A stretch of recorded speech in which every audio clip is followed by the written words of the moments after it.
So hello everyone, welcome to another episode of Deep Dive Knowledge Talk. Welcome. Tonight we delve into text embeddings, powerful tools for NLP. But do they leak private data? We'll uncover how a new method recovers text from embeddings while boosting privacy, urging us to treat them with robust data protection. Can you explain the concept of text embeddings and how they're typically used in natural language processing tasks? Text embeddings are just like turning words into a special kind of code that computers can understand. Imagine you have a box of crayons where each color represents a different word or phrase. When you draw a picture using those crayons, the picture represents the meaning of what you want to say. So, in the same way, text embeddings take words and turn them into a set of numbers that captures their meaning. So these embeddings are so useful because they help computers find similarities between different pieces of text. For example, if two sentences are similar in meaning, their embeddings will be close together in this number space, like crayons of similar colors being so close in a box. In natural language processing tasks, text embeddings are always used for various purposes. They can help with searching for information, grouping similar text together, or maybe categorizing them. For instance, if you wanted to find a book about dinosaurs, the computer can use embeddings to quickly find texts that talk about dinosaurs by looking for those that have similar embeddings. So overall, text embeddings act exactly like a bridge between human language and computer understanding, allowing for more effective communication analysis of text data for text stack. What motivated the investigation into embedding inversion, and how does the proposed method vec2text address the potential privacy concerns associated with text embeddings? The investigation into embedding inversion was motivated by concerns about privacy and information leakage from text embeddings. So just like a treasure map can reveal where something valuable is hidden, embeddings can sometimes reveal really sensitive information about the original text. Past research has shown that it is possible to recover private details like names from these embeddings, like raising alarms about how much information they might expose. To address these privacy concerns, the proposed method.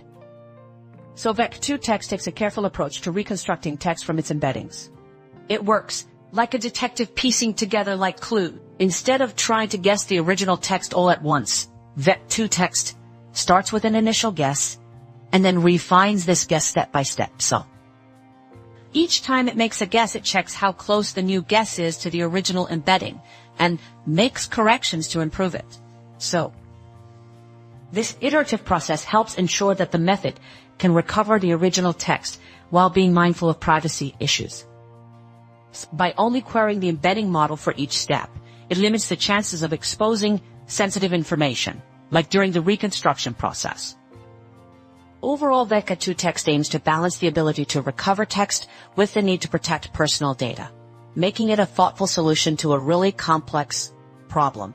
Could you elaborate on the specific methodology used in the vec2text approach, particularly the iterative correction process, and how it contributes to achieving a 9-2 exact kind of recovery rate for 3 two-token text inputs? The vec2text approach uses a specific methodology that focuses on an iterative correction process to recover text from its embeddings. So think of it like sculpting a statue from a block of marble. You start with a rough shape and then gradually refine it until it looks like just right. Initially, the method makes a guess about what the original text might be like. So this guess is then checked by creating an embedding from it. The key step is that the method compares this new embedding to the original embedding, which acts like a target or goal. So, if a guess isn't close enough, the method makes corrections to the text based on the differences between the two embeddings.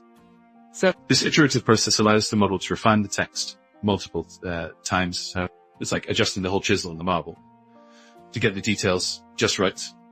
The model can make so many rounds of corrections, and with each round, it improves its guess. The more rounds it goes through, the better it gets at matching the original embedding. The use of feedback is so crucial in this process. When the model has access to feedback from the embedding, it can actually make more informed corrections.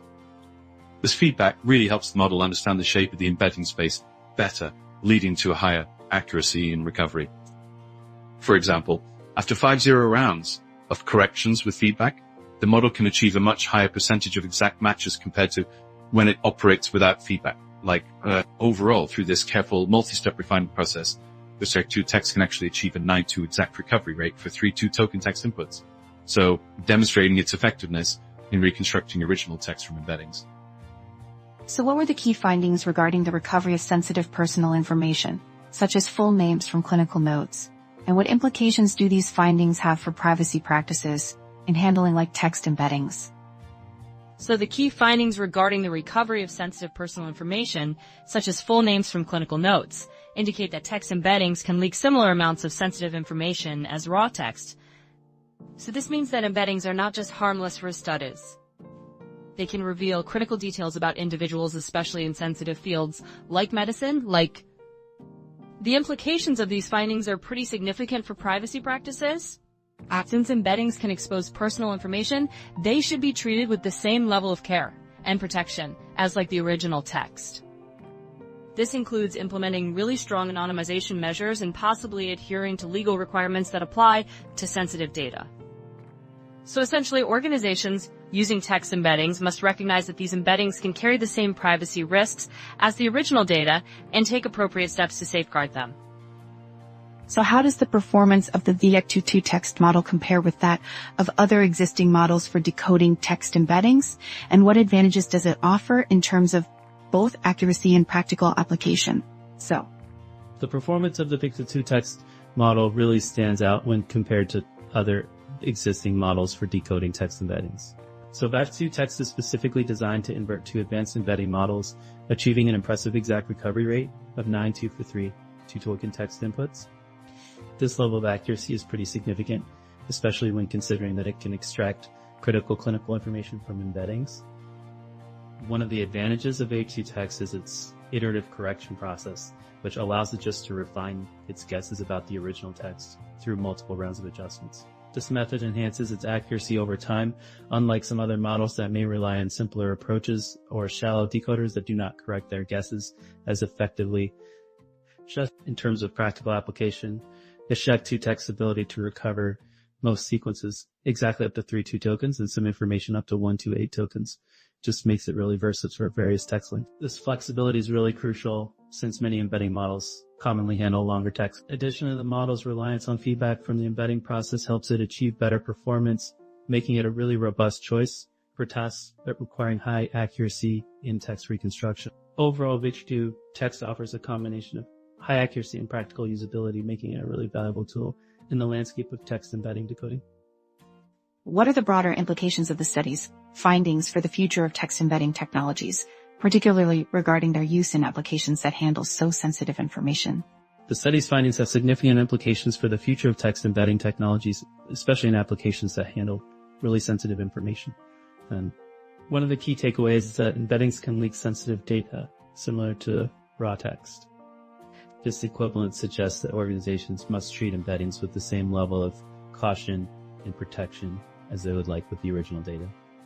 As a result, there will be a heavier burden on anonymization requirements for dense embeddings.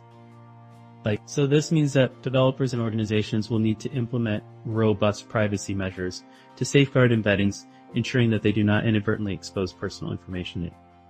This could involve technical solutions such as encryption or more sophisticated anonymization techniques, as well as legal frameworks that mandate how sensitive data should be handled. Additionally, the findings emphasize the need for ongoing research into the privacy implications of using embeddings, particularly in sensitive domains like healthcare. As embedding technologies continue to evolve and become more widely adopted, it will be crucial to establish best practices and guidelines that prioritize data privacy and protect individuals, like sensitive information, effectively. Thank you all for joining us on this really fascinating journey into the world of text embeddings. Today we've explored how these numerical studies transform language, enabling powerful applications in natural language processing, from finding information to organizing vast amounts of text. However, our discussion also underscored a critical point. So the very power of embeddings means they can inadvertently reveal sensitive information.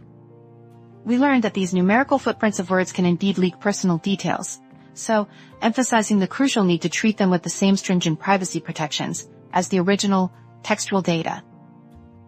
Methods like VEC22 text offer a promising path forward, demonstrating how we can recover information from embeddings while significantly limiting data exposure, achieving really remarkable accuracy. This highlights a vital takeaway as embedding technologies continue to evolve and become more integrated into our systems, so we must prioritize and implement robust privacy measures. It's about ensuring these powerful tools are not just so efficient but also secure and respectful of privacy. So, thank you again for tuning in. We look forward to exploring more like cutting-edge topics with you next time.